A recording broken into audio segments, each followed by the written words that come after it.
Check one, check two. This is it. Welcome to the Cannabis Coffee Hour.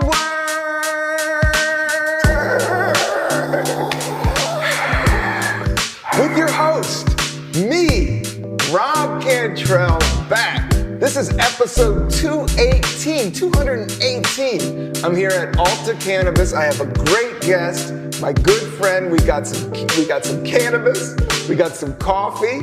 We're gonna hang out for about 45 minutes to an hour, but first I want to introduce my guest. Very cool man.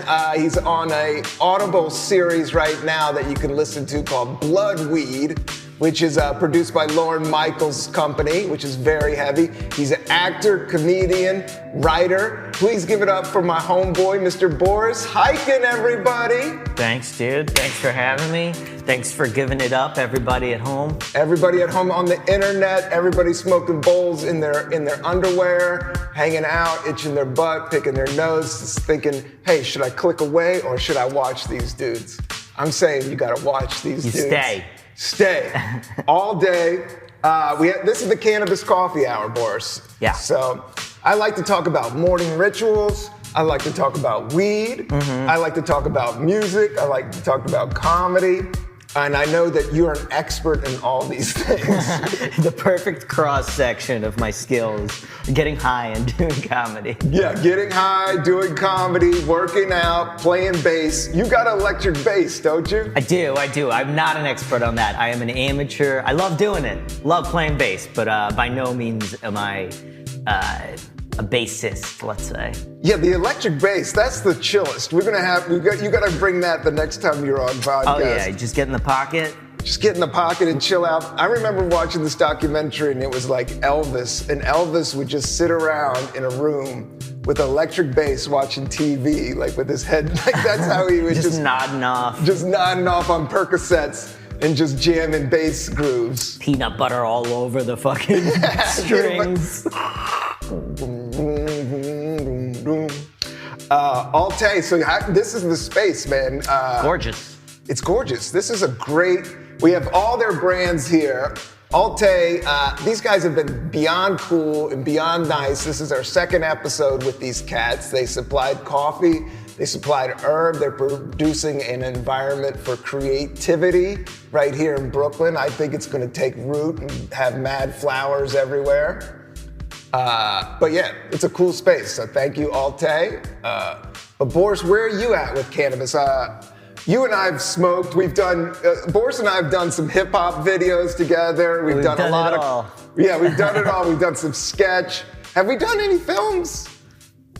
Like short films? I don't think so. Yeah, maybe you were directing for some company and you may have hired me for something. Remember when you were working, way back in the day. But yeah. So you've always smoked pot. Were you a pot's head? Did you like pot in high school? I didn't smoke pot in high school. You know what's funny is, so this is exactly the origin story for me. I hung out with these kids that were like in my complex and the neighboring complex that were like delinquents, right? And I was maybe a freshman or maybe still in middle school even. And they were like, some of these kids were like maybe freshmen, sophomores that were dropping acid. They were doing like all sorts of crazy shit. They were all bad students. They were all like fucking picking cigarettes off the ground and smoking butts. Like these like Russian, like fresh off the boat, like we're here to like contribute the worst of our culture to the American culture. And then I was like, Can I give a little footnote? Ukraine, your family's from Ukraine. You're Ukraine born, and so you came to New Jersey. Boris is from New Jersey, so this is all, I'm getting all this. So from one war zone to all another. Russians hanging out, smoking in butts and doing acid. And back then it was like nobody really cared Russian, Ukrainian. It was all like Soviet refugees that just came. Like, so I got friends that are like Belarusian, Russian, like Latvia, whatever. But basically, these kids kept me from smoking. Like, I was in middle school, maybe freshman year of high school, probably middle school though, and I watched them and I was like, I don't really want to turn out like them. Like they don't seem like their heads on straight. And then I like made new friends early on in high school. Some of these, I think like my sophomore year probably. And some of these kids were like honor roll students. One of them's now like, you know, a surgeon. Another one's a lawyer. They're all like killing it still. And they all smoke weed every day. And I was like, wait a minute, it's not those kids. Everybody smokes. Some kids are just delinquents that smoke and some kids are good students that smoke, you know? And so I started smoking with those good kids. Yeah, that's the thing about cannabis is like it's blowing up, and that's why I always got behind it in the beginning when I started in San Francisco in '99. I started doing comedy, and I was smoking weed, and then I went towards it with like producing content and stuff. Because what I noticed was like whether you're a Democrat or you're a Republican, whether you're low class, whether you're high class, whether you're an immigrant or whether you're a redneck, everybody has a weed culture in their culture. It's true. Like yeah. and that's a lot like coffee as well. Like every culture has coffee, every culture has cannabis. Like it's not just like, oh, those are the stoners, or those are the bad kids, those are the good kids. Right, exactly. Although I will say in the beginning, now my parents are cool with it because, like, you know, they know my brother and I smoke. My brother's made his living, like, working with marijuana companies. But in the beginning, like in Russia, you didn't really have weed like that. It just didn't exist. If you did, it was like some random swag that, like, somebody got somewhere. So, like, they did see weed as, like, drugs, you know what I mean? Like, at first, like, you're doing drugs. But then, you know, Russian parents get trained like everybody else to, like, chill out eventually. Yeah, I mean, living next to New York, it definitely was like that. I could definitely see it. And you grew up you're a little bit younger than I am, so you grew up more in the 90s. But I grew up in the 80s in East Coast, and yeah, pot was like, people got busted. It was like, you know, it was a rough thing. Kids would get kicked out of their houses and shit. Yep. But yeah, it's weird how it's just evolved to this point. And you know, I started smoking. I started smoking in college, and I fell in love with it because I was drinking really hard, and then I was like these bad hangovers and just a mess. And then I found weed. I just loved smoking weed and watching movies. Like it's so much better than drinking. Yeah, I think it kept me out of trouble. Like I was drinking in college. Don't get me wrong, but like if I was smoking, I could tell by the end of the night I'm not going to be as crazy. Like I'm not. If I didn't smoke for a few days and I get drunk, like I might be a fucking maniac. I don't know what I'm capable of. Yeah. But like if I smoked, like chances are I'm gonna like go home and watch some TV or something. Yeah, it kind of just. When I first started hosting like high time events, like I did. Amsterdam, and I was actually at the very first Cannabis Cup in San Francisco, and it was like 2,000 people, and I was always worried that something might pop off. But any of those super weed events, nothing ever pops off. Like, not like concerts where there's like booze, like where it's like drink fest. Like, yeah, people do pass out. You got to drink water. That's also true. But you also got to have some coffee as well. Yeah. But then when did you start going, so it was college you started smoking probably a little bit more? No. Sophomore year of high school, I was smoking like at least probably weekly. And then college, I think on and off I've been smoking more days than not since sometime in high school. I'm not exactly sure when. And I've taken like month breaks here and there. I'll do like a dry January pretty often. And like, I like smoking. I find that if I'm like high all day, that's not ideal, especially like if I'm doing shows, working out and doing stand up are the two things that keep me from being stoned all day. Yeah. It's just, and I can still do it. I spent like 3 years, I think, at one period doing stand up where I was high before like every show. And some were awesome, some were a blast. But then there'd be those few where I was just like on a different wavelength. You know what I mean? Where I know. It was just like so cringe where I was like, there's no way that would ever happen if I wasn't stoned. Those are the kind of episodes I can't have happening regularly if I'm gonna try to do this as a career. Yeah, with live performance, I mean, that's starting in San Francisco. I started out, like, I remember getting serious when I first started doing stand-up and being like, oh shit, this shit's fucking hard. Like when I finally got up there, I was like, oh, these guys aren't funny. I got this shit all day. And then I finally got up there, I was like, oh, fuck, this is a whole other, you gotta really, it's like skateboarding or anything else. You gotta put the time in. You gotta put the time in or you're gonna you're gonna bust your ass in front of everybody.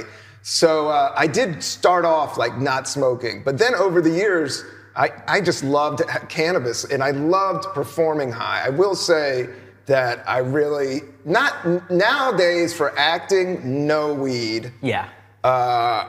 Stand up, if it's not like a super serious show, like if it's just like fun show, I do like get a little bit buzzed. It keeps me a little bit lucid and goofy in the right way to make it fun. But at the same time, stand up is so fucking competitive, and there's so much money on the table that it messes with your head a little bit. For sure. Yeah, you have your highs and lows when you're smoking, yeah.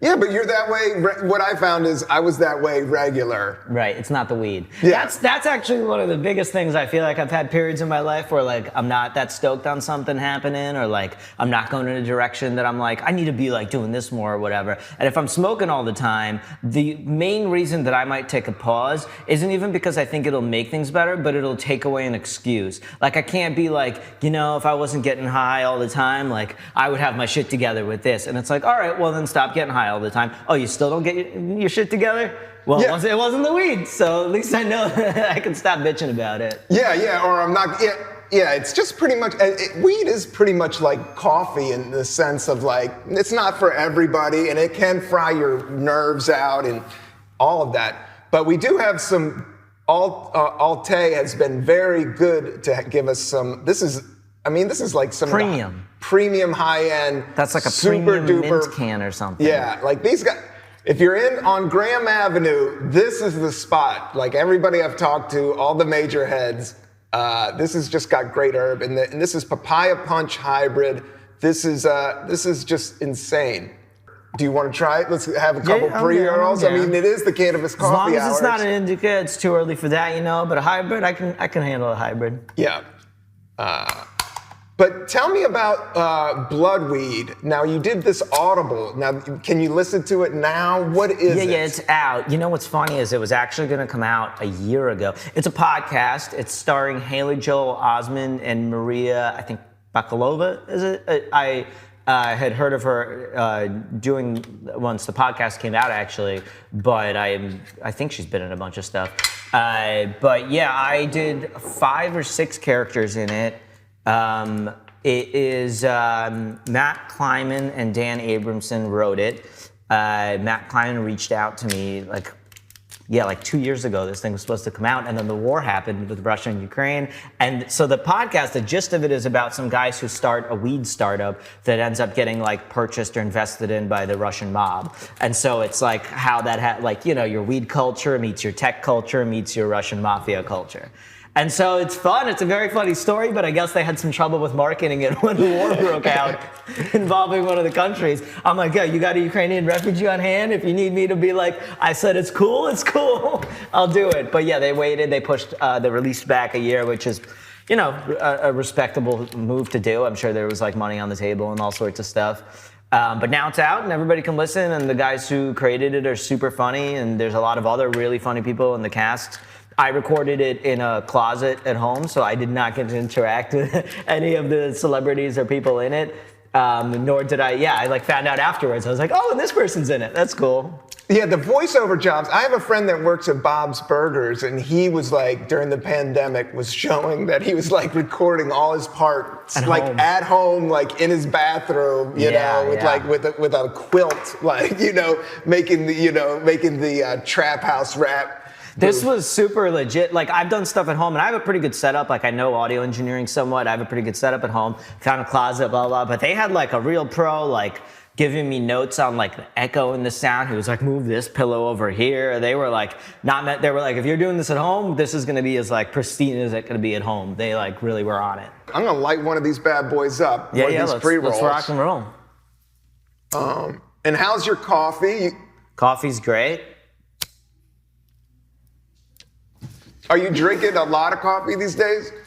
Where are you at with your coffee? I'm always judging my coffee and my weed and my meditation. So we got married, as you know, right before the pandemic, basically, and got one of those Breville Barista Express, like espresso machines. Yeah. And that was a game changer because I was actually working. I was working for this company where they had this little studio, and they had one of these machines for like celebrities that would film in the studio, and I would of course go and help myself. So I got really used to it. I can make the espressos and do it all up in there. And this thing like changed my pandemic as far as having an espresso machine in there. So my intake right now is I've actually been getting into this new thing I heard on Huberman Lab podcast where you don't have coffee for the first 90 minutes of the day. I do it, yeah. So I've been trying to do that. Did not do that this morning.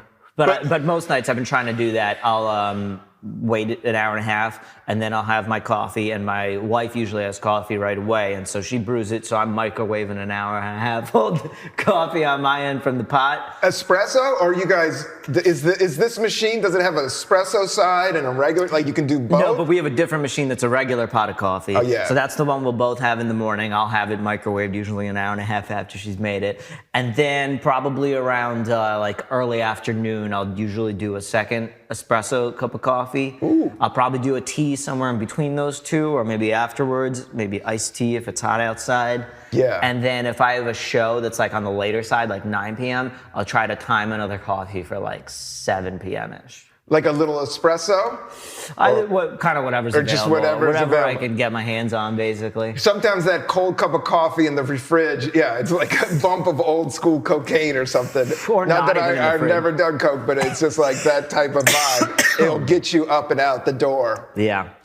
A lot of it's just timing, and I think with cannabis is timing and the amount. You know, we're all just like measuring and figuring out where we have the most balance. I do think getting good pot is key, and getting organic. This is like some of the best around.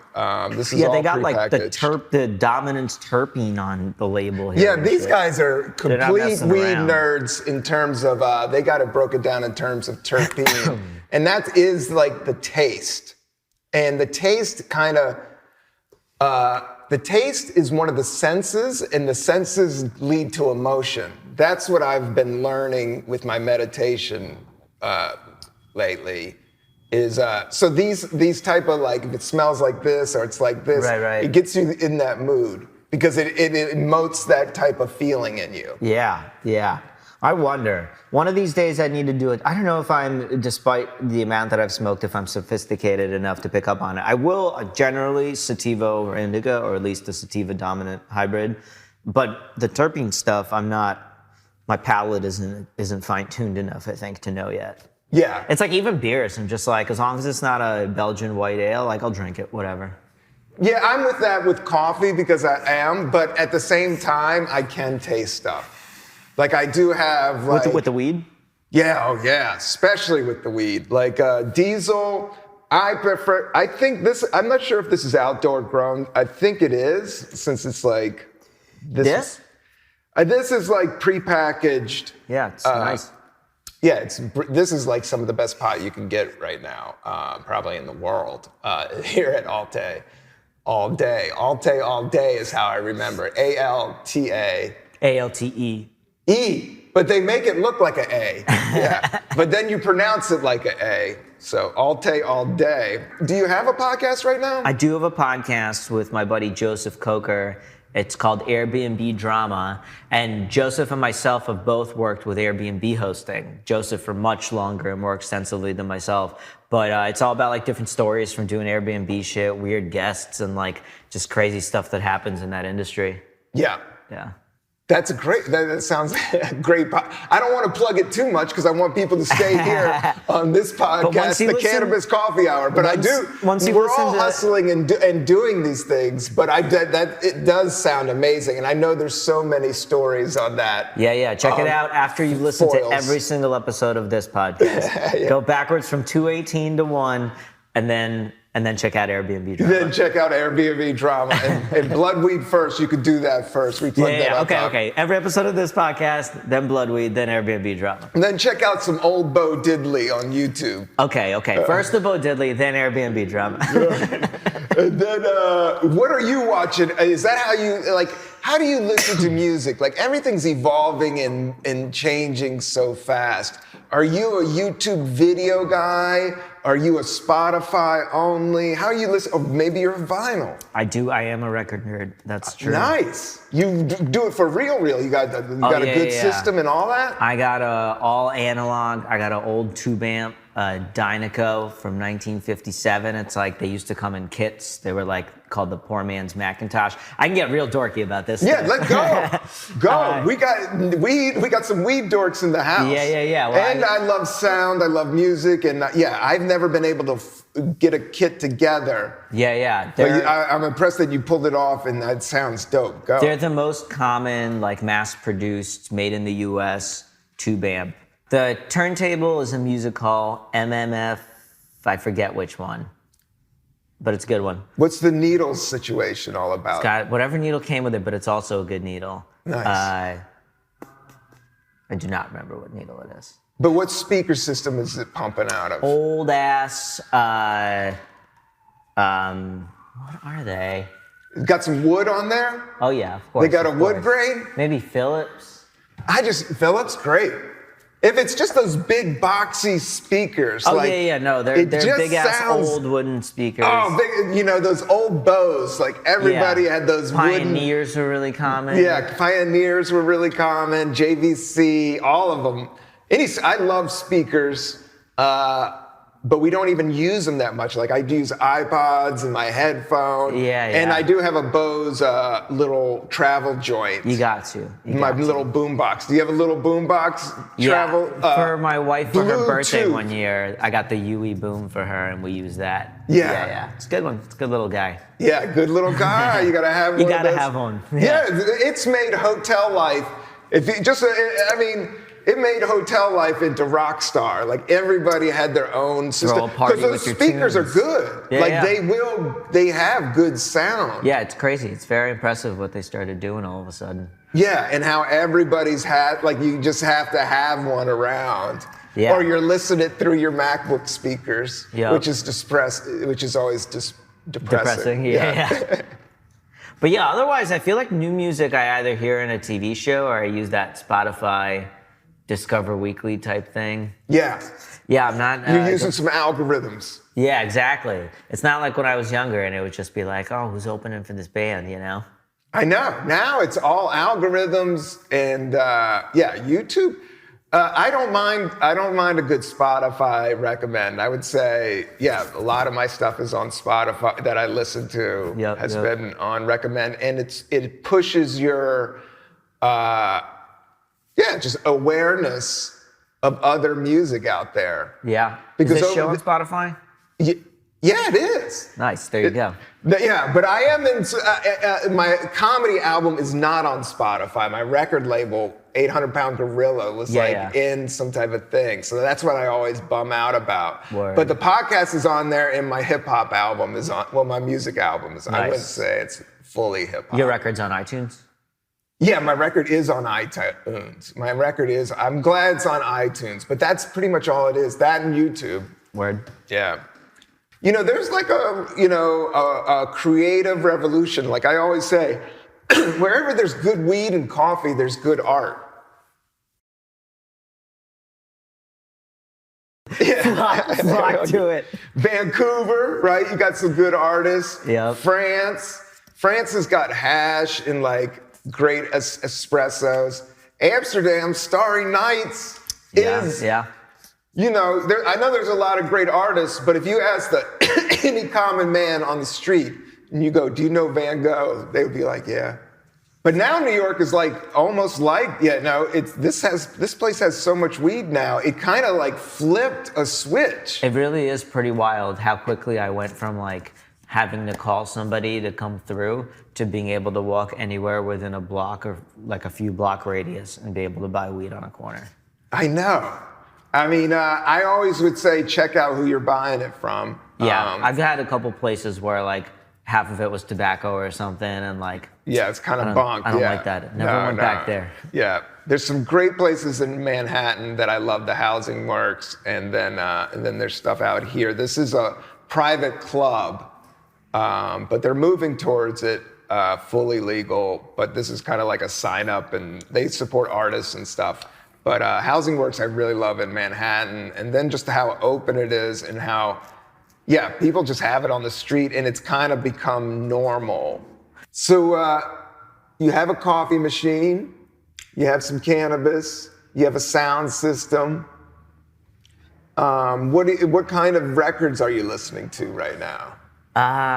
Well, I got a lot of classic rock, a lot of funk, a lot of What's soul. your new classic rock that you're listening to?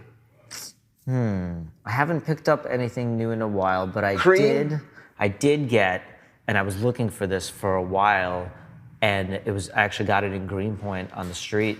I found it in one of those like dudes selling from a box or whatever, and that is Donny Hathaway live. I've been looking, like I'll go to record shops and like ask if they have it, and probably for a couple years I've been asking if they have it, and it's an awesome. He does that like cover of Jealous Guy, and it's really, really good. Really good. He crushes it, and that record was pretty hard to find. Who's Donny Hathaway? I couldn't give you much of a bio, to be honest, but I really like that record. Oh, Tanya, thank you so much. You're welcome. You're so welcome. And Tanya works here at Altai. Thank you, Tanya. At Altai, all day. She gets great Google reviews. One of the best bud tenders of all time in Brooklyn. Super legend to become. Thank you. As legal, and thank you for the water. Were you feeling a little dry? Yeah, for sure. Thank you. And this cannabis is just so good. Yeah, I am pretty high. I will not lie. I love me some Humble Pie. You should check them out if you're into classic rock on vinyl. True. And some Fu Manchu. I like some Fu Manchu. Okay. And I definitely would love to see a rock show like right now. Like, have you seen any live music recently? Who's the last person I saw live? I have Vulfpack tickets, and I did also see them not that long ago. Beck? Vulfpack. Wolfpack. Yeah. Wolfpack? Yeah, with a V.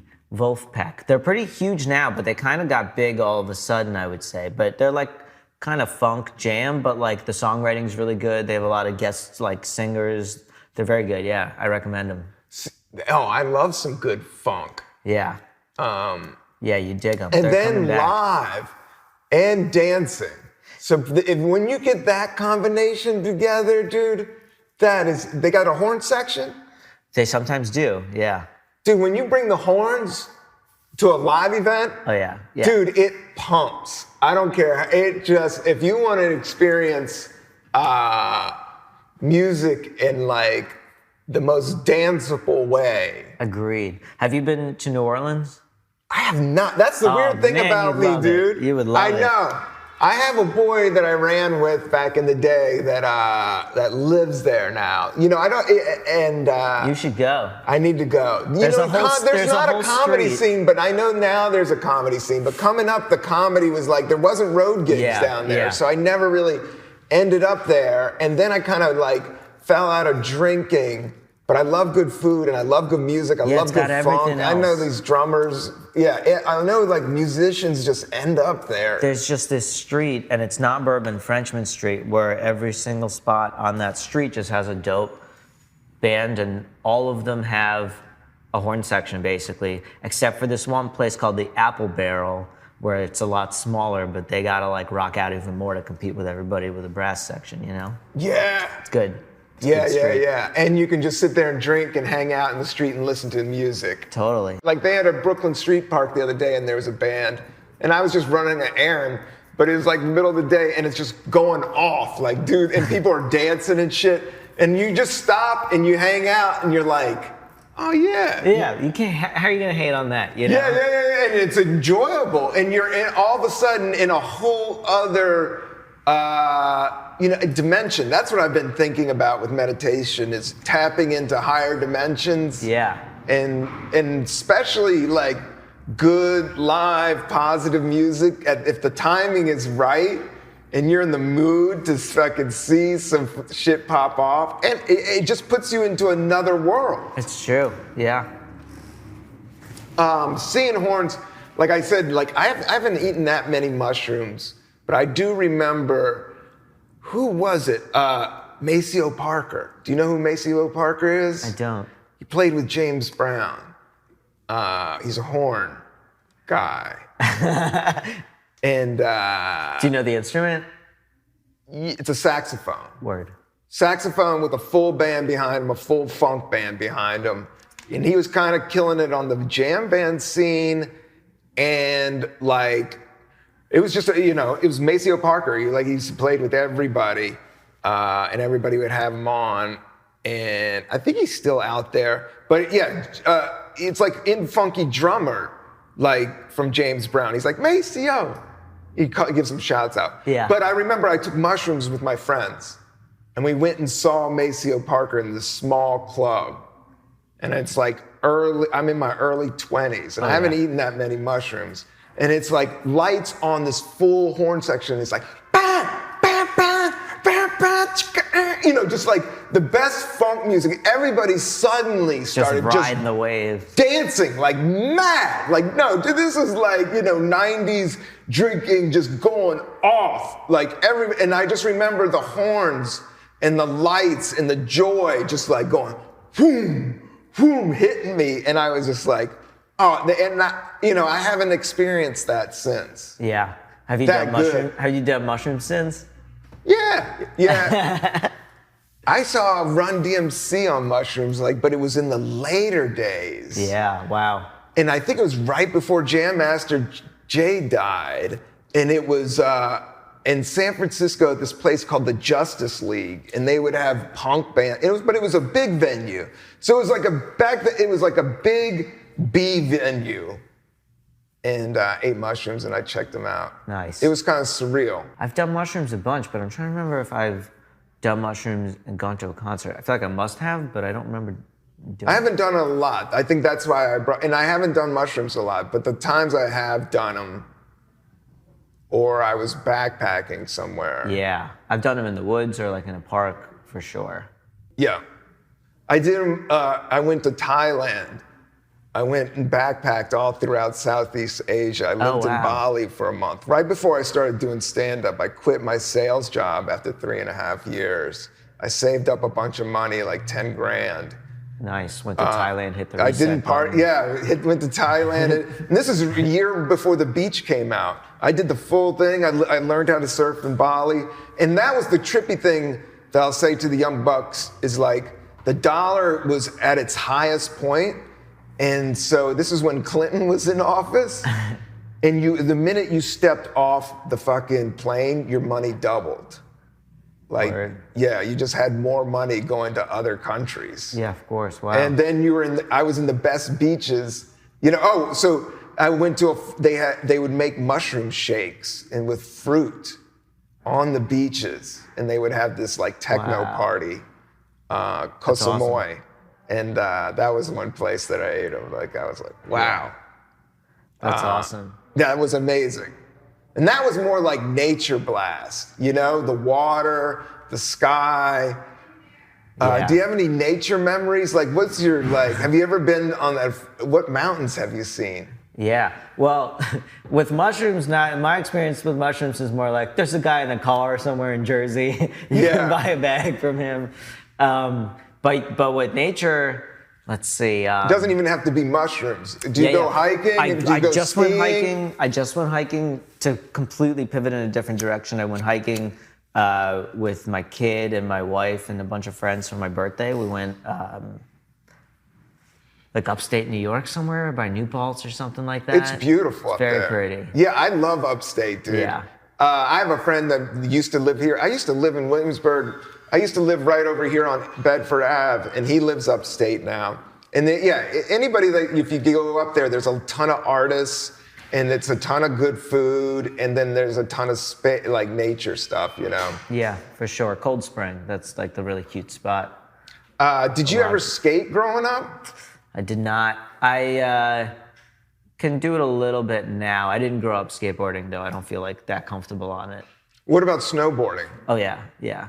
It's funny, I never really skateboarded or snowboarded, and then in college I was living with a friend who went to Mountain Creek every other day during the winter. I've gone to Mountain Creek. It's a good place, man. It's fun. It's fun.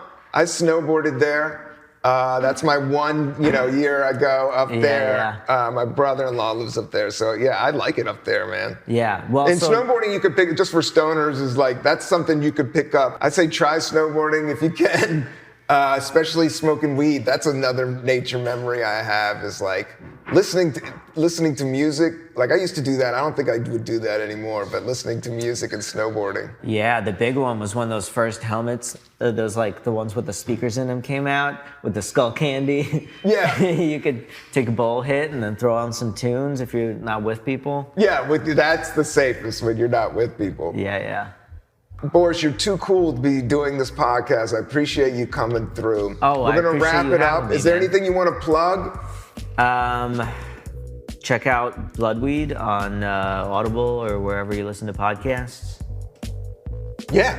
And check out Airbnb Drama. But first, check out Bo Diddley. Is that who you said? Yeah, Bo Diddley on YouTube. Definitely check out Bo Diddley. Check out Chuck Brown and the Soul Searchers. Check out Maceo Parker. And then after all of those, and then the other funk Airbnb band that Drama. you do, and the Airbnb Drama. And then, Vulfpack. They're very good. And they're just, have you seen them live you'll yet? love them. Yeah, multiple times. And I'm going. Are they a Brooklyn band? Do you know about them? We'll get them on the podcast. Should we get them on the podcast? Do you know those guys? I do not know those guys personally. You know They're those huge. guys? They're playing like MSG. Oh, shit. Yeah. I think I saw them at King's Theater the last time they played. And they're, they're doing like some crazy amount of Why shows. did they blow up? Do you know? They're just really good. They're all really, really good. It's literally that. That is the key. That is the key. And being good and Alte all day is good. Tanya's good. We're good. Yoni's good. Okay, peace We're all and blowing up. We're all, all you have to do is be good and you'll grow. And with that, I love you, Boris. Thank you for coming out. You too, man. Thank you for having me. Yeah, thanks for being here. Papaya Punch Hybrid. Yoni on the ones and twos. Peace and love, everybody. That's it for the Cannabis Coffee Hour.